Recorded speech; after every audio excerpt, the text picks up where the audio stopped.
Good morning, students. So today's teaching topic is seizure and epilepsy.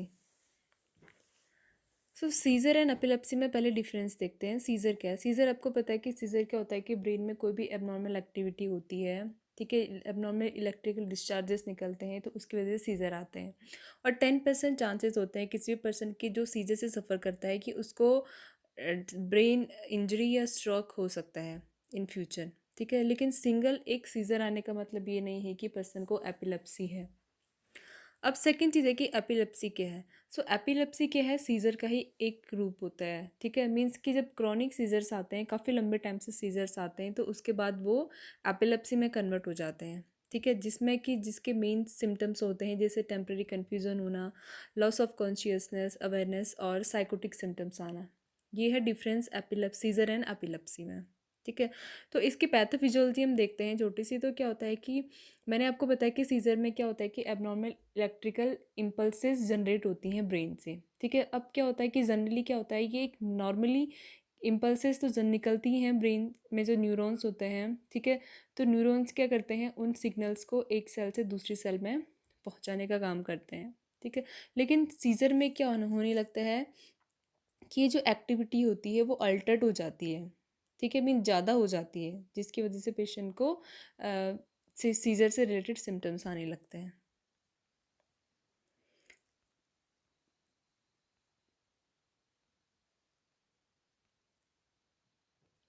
अब next है इसके causes, scissor के causes.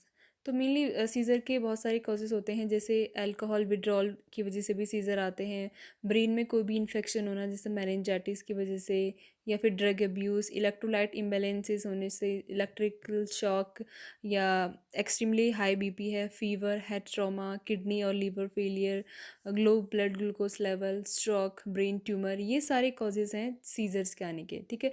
ज़रूरी नहीं है कि काफ़ी लंबे टाइम से यार, लेकिन अगर एक सिंगल एपिसोड भी अगर आता है तो उसको हम सीज़र कहते हैं। लेकिन एपिलेप्सी हम किसी पेशेंट को तभी कहते हैं, एपिलेप्सी में कन्वर्ट तब होता है जब वो रिकरेंट बार बार आ रहे हैं सीज़र, ठीक है। और इसके अलावा अब नेक्स्ट है क्लासिफिकेशन ऑफ सीज़र्स।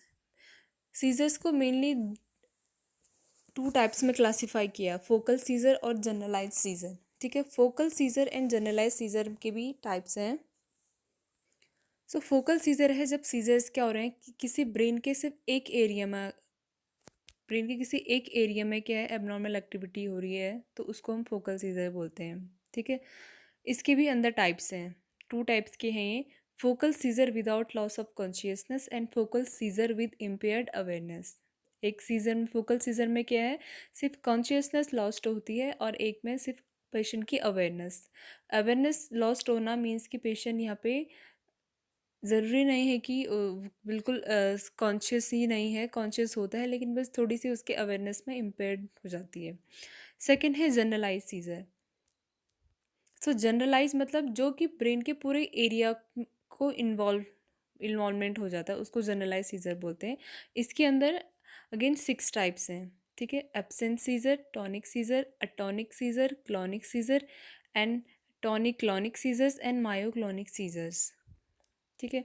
तो फोकल सीजर में क्या है, किसी एक पार्टिकुलर एरिया में, मैंने आपको बताया था, फोकल अवेयर सीजर भी इसको बोलते हैं, ठीक है। फोकल इम्पेयर्ड अवेयरनेस सीजर भी इसको बोलते हैं। जनरलाइज सीजर पूरे ब्रेन में इन्वॉल्वमेंट हो जाता है, ठीक है। तो फर्स्ट फोकल सीजर का फर्स्ट टाइप था focal scissor without loss of consciousness, ठीक है।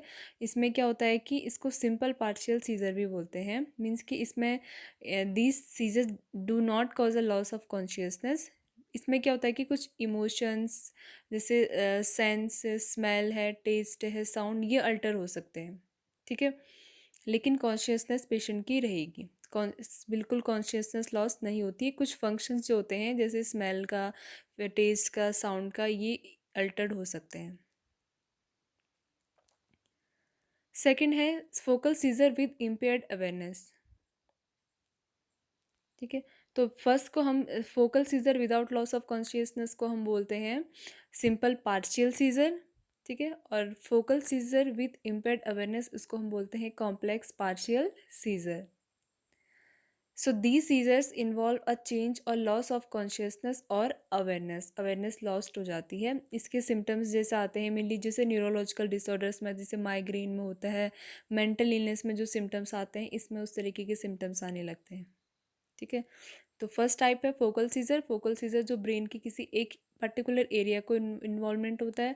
टू टाइप्स के होते हैं, focal scissor without loss of consciousness and focal scissor with impaired awareness.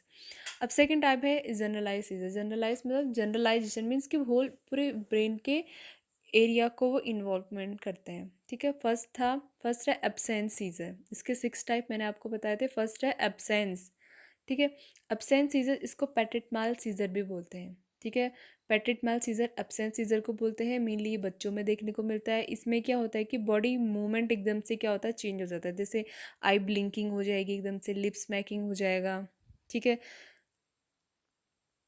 Loss of awareness हो रहा है। जैसे ये एग्जांपल है, देखो इसमें नॉर्मली पर्सन अभी बैठा हुआ है, लेकिन कुछ जैसे सीजर स्टार्ट हुए उसमें आई बिल्कुल क्या हो गई है, ब्लिंक करने लगी हैं। ठीक है, लार्ज होगी, बड़ी हो गई, और एकदम से लिप्स मैकिंग हो जाता है, लिप्स एक साइड में,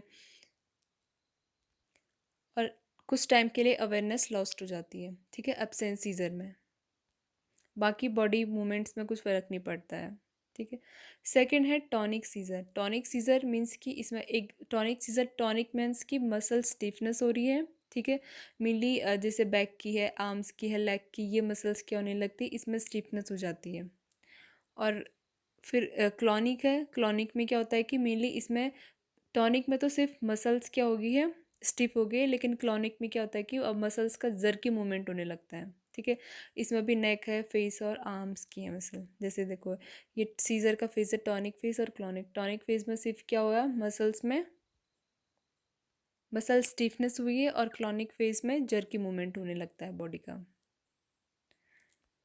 अब सेकंड है अटोनिक सीजर। अटोनिक सीजर जिसको हम बोलते हैं ड्रॉप सीजर भी बोलते हैं, इसमें कि मसल कंट्रोल लॉस हो जाता है, विच में cause due to suddenly collapse और फॉल डाउन। एकदम से खड़े खड़े पेशेंट एकदम से नीचे गिर जाएगा। तो एब्सेंट सीजर हो गया, टॉनिक सीजर हो गया, क्लॉनिक सीजर भी हो गया, और अटोनिक सीजर भी हो गया। ये टॉनिक एंड क्लॉनिक है। टॉनिक में फिर टॉनिक क्लॉनिक में बस इतना ध्यान रखना है, टॉनिक फेस में क्या होता है कि मसल्स में स्टीफनेस होने लगती है, और क्लॉनिक में फिर क्या होता है कि एकदम से जर्की मूवमेंट होने लगता है बॉडी का। अब सेकंड है मायोक्लोनिक सीजर। मायोक्लोनिक सीजर, इसमें भी क्या होता है कि मेनली जो आर्म्स और लेग्स में क्या होता है कि एकदम से जर्की मूवमेंट होता है। ठीक है, मसल्स में। अब टॉनिक क्लॉनिक एक सीजर को हम, टॉनिक और क्लॉनिक फेज एक साथ आती है। ठीक है, टॉनिक क्लॉनिक सीजर, इसको ग्रैंड माल सीजर भी बोलते हैं। ठीक है, और पेटिट माल सीजर हम किसको बोलते हैं, मैंने आपको बताया था, पेटिट माल सीजर एब्सेंट सीजर को बोलते हैं, और ग्रैंड माल सीजर हम बोलते हैं टॉनिक एंड क्लॉनिक सीजर को। ठीक है, ये बहुत टाइप ड्रामेटिक टाइप का एपिलेप्टिक सीजर होता है, जिसमें क्या होता है कि एकदम से कॉन्शियसनेस पेशेंट की लॉस्ट हो जाएगी, बॉडी स्टिफ हो जाएगी, शेकिंग होगा बॉडी में, और साथ में ब्लैडर कंट्रोल और जो टंग बाइट हो जाता है पेशेंट से। टॉनिक क्लॉनिक जो एक साथ आते हैं। ठीक है, ये मायोक्लोनिक सीजर है। मायोक्लोनिक सीजर मैंने आपको बताया था, एकदम से मसल्स, लेग्स की, आर्म्स की मसल्स एकदम से क्या होने लगती हैं, उसमें कंट्रोल लॉस्ट हो जाता है, और एकदम पेशेंट्स फॉल हो जाता है। और टॉनिक क्लॉनिक फेस एक साथ आती है, पहले बॉडी स्टिफ हुई, ठीक है, एकदम से पेशेंट खड़े है स्टैंडिंग पोजीशन में तो वो गिर जाएगा, टॉनिक फिर बॉडी स्टिफ होगी, और फिर क्लॉनिक फेस में जर्की मूवमेंट हो जाएगा उसकी बॉडी में। जैसे टॉनिक क्लॉनिक अलग था, सेम ही यही है, लेकिन इसमें क्या होता है कि ब्लैडर कंट्रोल है, और टंग बाइटिंग हो जाती है पेशेंट से। ठीक है, तो ये 6 टाइप हैं सीज़र के, जनरलाइज सीज़र के। First type was absence seizure, second tonic seizure, third है क्लॉनिक सीज़र, उसके बाद मैंने आपको बताया atonic seizure, myoclonic seizure, and फिर लास्ट फेज आती है टॉनिक एंड क्लॉनिक सीज़र। ठीक है, एब्सेंस सीज़र को हम बोलते हैं petit mal seizure, and tonic clonic seizure को हम बोलते हैं ग्रैंड मैल सीज़र। तो टॉनिक क्लॉनिक में बस आपने इतना ध्यान रखना है, टॉनिक फेस में क्या होता है कि बॉडी स्टिफ होती है, और क्लॉनिक फेस में बॉडी का जर्की मूवमेंट स्टॉप हो जाता है, टंग बाइटिंग हो जाती है पेशेंट से, ब्लैडर कंट्रोल लॉस्ट हो जाता है। ठीक है, कॉजेस हो गए हैं।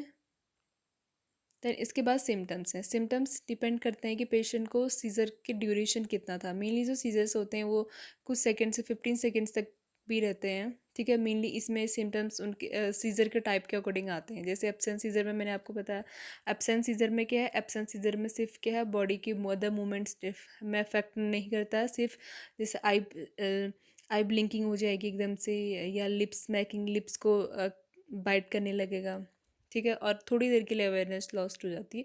तो जो सिम्टम्स आते हैं वो इसके टाइप्स पे डिपेंड करते हैं, ठीक है, जिस टाइप का सीज़र आया है।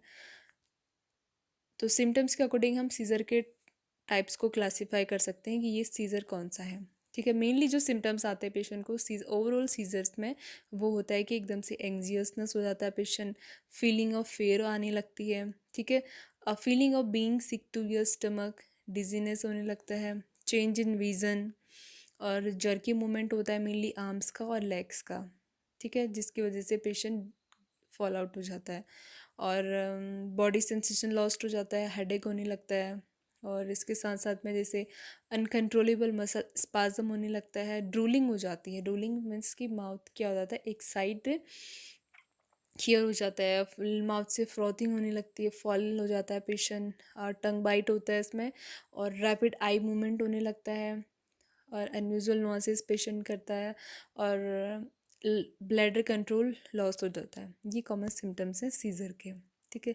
अब उसके बाद है सीज़र्स को हम कैसे डायग्नोस कर सकते हैं। फर्स्ट जैसे कि जो हम लेते हैं मेडिकल हिस्ट्री लेते हैं, मेडिकल हिस्ट्री में से हमें ये पता चलता है कि प्रीवियसली पेशेंट को कोई इन्फेक्शन तो नहीं हुआ था, क्योंकि मैंने जो कॉजेज़ बताए थे आपको उसमें बहुत सारे हैं, जैसे हेड इंजरी की वजह से भी सीज़र आते हैं, या ब्रेन में कोई इन्फेक्शन पहले हुआ हो, मेनिंजाइटिस हुआ हो, ठीक है, कोई भी वायरल इन्फेक्शन फंग, तो ये हम मेडिकल हिस्ट्री से इसको पता लगा सकते हैं, ठीक है। क्योंकि कॉजेज़ में मैंने आपको बताया कि हाई बीपी की वजह से भी होता है, लो ब्लड शुगर की वजह से भी होता है, ठीक है। तो इसमें हम मेडिकल हिस्ट्री लेता है। देन सेकंड है ईईजी, इलेक्ट्रोएंसेफेलोग्राम, ठीक है। इलेक्ट्रोएंसेफेलोग्राम हम ब्रेन की इलेक्ट्रिकल एक्टिविटी को देखते हैं। तो सीज़र के टाइम में देखो, ये नॉर्मल ईसीजी है, जो नॉर्मल ईईजी है, ये सीज़र फ्री ईसीजी है, और एपिलेप्टिक जो सीज़र आते हैं वो उसमें जो ब्रेन की वेव्स जो होती हैं, जो मैंने आपको बताया था, सिग्नल्स इम्पल्सेस होती हैं, वो इस टाइप की हो जाती हैं, ठीक है। तो ईईजी इसमें पेशेंट का किया जाता है। सेकंड सीटी और एमआरआई, सिर्फ सीटी एमआरआई से हमें पता चलता है कि किस रीज़न में क्या जैसे फोकल सीज़र है, ठीक है, फोकल सीज़र है या फिर जनरलाइज सीज़र है, इस चीज़ का हमें पता चल जाता है, ठीक है। ये नॉर्मल से है, जो लेफ़्ट साइड है, ये नॉर्मल एमआरआई है, और ये जो लेफ़्ट साइड है यहाँ पे ये है एबनॉर्मल एमआरआई, ठीक है। इसके साथ ही हम ब्लड टेस्ट भी करते हैं, जैसे इलेक्ट्रोलाइट इम्बैलेंसेस के लिए भी, क्योंकि कभी कभी क्या होता है कि electrolyte imbalances, sodium level, potassium level, ये कम होने की वजह से भी क्या होते हैं, सीजर्स आते हैं, ठीक है। एक टेस्ट हम यहाँ पे करते हैं spinal tap. Spinal tap means spinal fluid को निकालना, ठीक है। स्पाइनल फ्लूइड को जैसे कि सीएसएफ एग्जामिनेशन करते हैं, उसको हम बोलते हैं। इससे क्या होता है कि हमें पता चलता है कि स्पाइनल सीएसएफ फ्लूइड से कि मेनिंजाइटिस तो नहीं है, या ब्रेन का कोई इन्फेक्शन तो नहीं है, ठीक है। और इसके साथ ही स्क्रीनिंग करते हैं पेशेंट की, जैसे ड्रग, पॉइजन्स, टॉक्सिन्स, क्योंकि इनकी वजह से भी क्या होता है कि जो ब्रेन की इलेक्ट्रिकल जो एक्टिविटी होती है वो हाइपर सेंसिटिव, ओवर एक्टिव हो जाती है, ठीक है।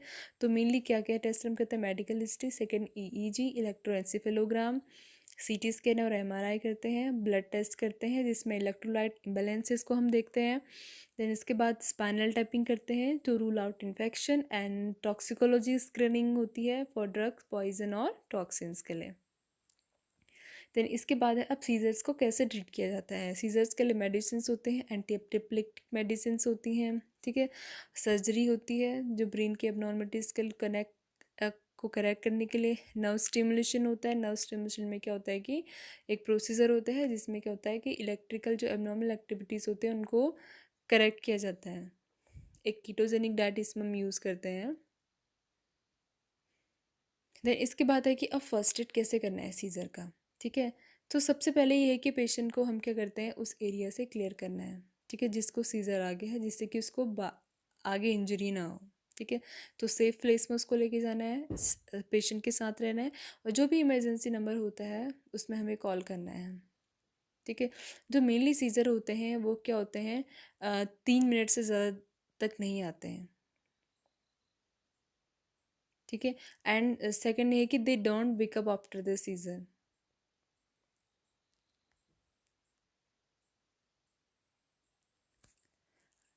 ठीक है। अब किस किस कंडीशन में मीन्स कि पेशेंट को आपने देखना है कि किसको कोई प्रॉब्लम हो सकती है बाद में। सबसे पहले कि अगर 3 मिनट से ज़्यादा सीज़र आ रहे हैं तो आपने कब कॉल करना है। अगर 3 मिनट से ज़्यादा सीज़र आ रहे हैं, ठीक है, और पेशेंट इसके बाद भी नहीं उठा है, उसको बार बार सीज़र आ रहे हैं, ठीक है, अगर किसी प्रेग्नेंट वुमेन में सीज़र आ रहे हैं, ठीक है, और या फिर किसी ऐसे पर्सन को सीज़र आए हैं जिसको पहले कभी ना आए थे, ठीक है, और तो ऐसी कंडीशन में क्या करना है, इमरजेंसी नंबर में कॉल करना है और हेल्प के लिए, ठीक है। देन सेकेंड है कि according according to American Academy of Neurology ये क्या बोलती है कि जैसे पेशेंट को सिम्टम्स आने लगते हैं सीज़र के, तो हमें सबसे पहले टाइम को ट्रैक करना होता है, टाइमिंग नोट करनी होती है, क्योंकि मेनली जो सीजर्स होते हैं वो 1 to 2 मिनट्स के लिए होते हैं, ठीक है। अगर किसी पर्सन को एपिलेप्सी है तो उसमें सीजर्स जो होते हैं वो लास्ट लॉन्गर देन 3 मिनट्स तक रहेंगे, ठीक है, क्योंकि एपिलेप्सी एपिलेप्सी में क्या होता है कि रिकरेंट बार बार सीजर आते हैं, क्रॉनिक सीजर्स से एपिलेप्सी में कन्वर्ट हो जाते हैं, तो मीन्स कि तो सीज़र आने पे सबसे पहले सीज़र की टाइमिंग को नोट किया जाता है। इससे पता चलता है कि पेशेंट को एपिलेप्टिक वाली सीज़र तो नहीं है।